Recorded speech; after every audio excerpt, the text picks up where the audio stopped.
Good evening, ladies and gentlemen. It is David Schlotthauer here with another detailed weather forecast as we look ahead into the future, because the latter part of the weekend into early next week looks pretty significant for the eastern seaboard, including for the northeast. But not only that, we could be looking at some rare May snow for the Great Lakes too. I am incredibly excited to announce that I'm officially an affiliate with TriologyMaps.com. The link will be in the description and the pinned comment below. Triology Maps has created the highest definition and the most customizable digital maps you can find anywhere online at a highly affordable price. These maps are so customizable due to a very unique and innovative layering system that makes it possible to create whatever map you like. Making weather maps that look incredibly professional has never been this easy before. So if you want the highest definition, the most customizable, and the most professional looking weather maps that you can make up for a very affordable price,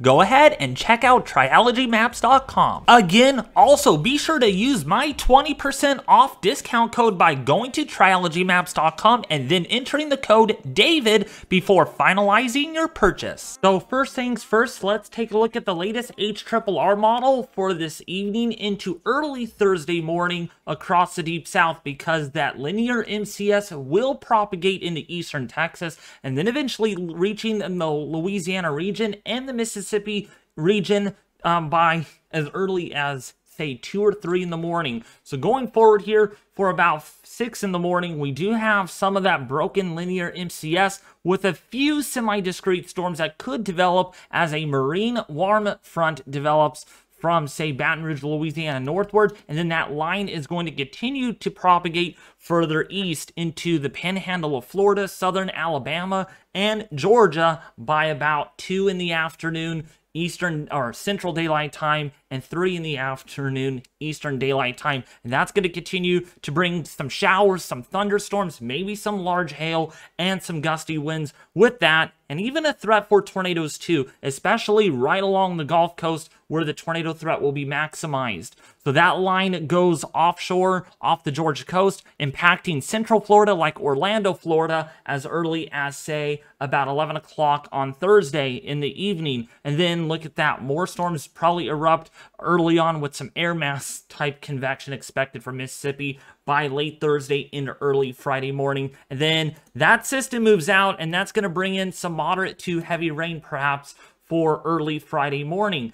But not only that, we do have that slight risk for severe weather for that reasoning on the SPC, followed by a day 3 slight risk for severe weather for central and southwestern Texas. We're not going to get into that in this video, but I'm telling you, it looks to be pretty significant. We could be looking at some very large hailstones similar to today's severe weather event that is breaking out right now across central Texas. Now, you guys are probably asking, why am I not live on this?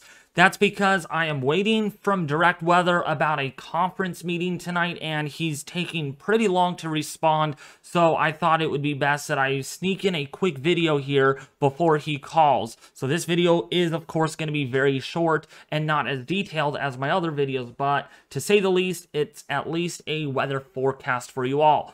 So now that we talked about the severe weather for the deep south, the southeast, and even for briefly central and southern Texas for day 3, we're keeping an eye on another impulse of energy. The day 3, that's going to be that first initial impulse, and it's going to glide its way similar to this impulse of moisture and energy for the deep south. And then once it gets into the southeast, into the eastern seaboard on Friday, you can see that that breaks away, and then the second impulse of moisture here develops by Sunday, and this one looks to have a lot more energy with it. A better defined surface low at 995 millibars over the southeast. Strong pressure gradient response here, so more stronger low-level winds and a little bit better wind shear. So again, severe weather could be a big possibility, especially for Texas, across the deep south, and possibly even the southeast as this low pressure system moves in this general direction. Then watch what's going to happen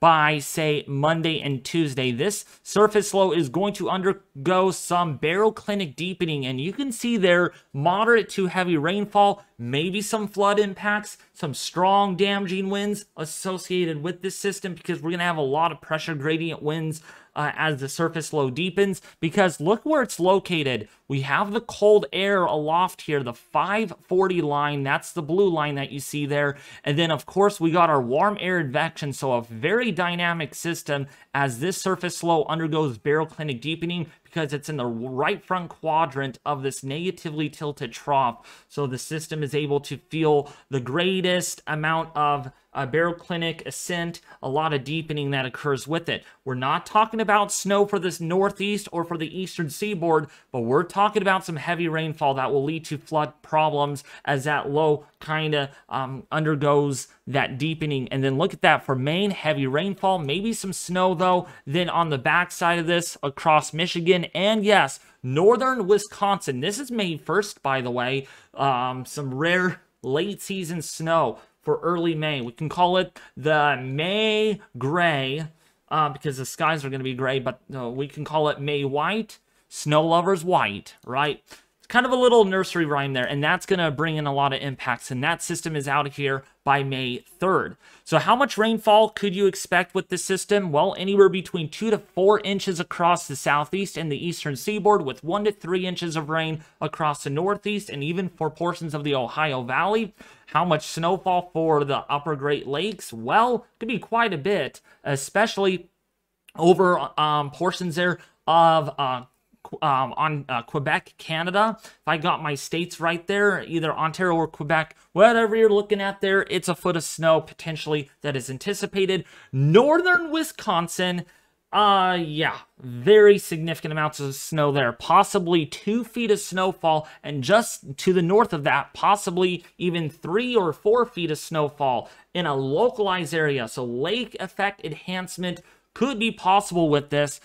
For northern Michigan, possibly a foot of snow anticipated. So some pretty significant early May snow, rare May snow, we should say.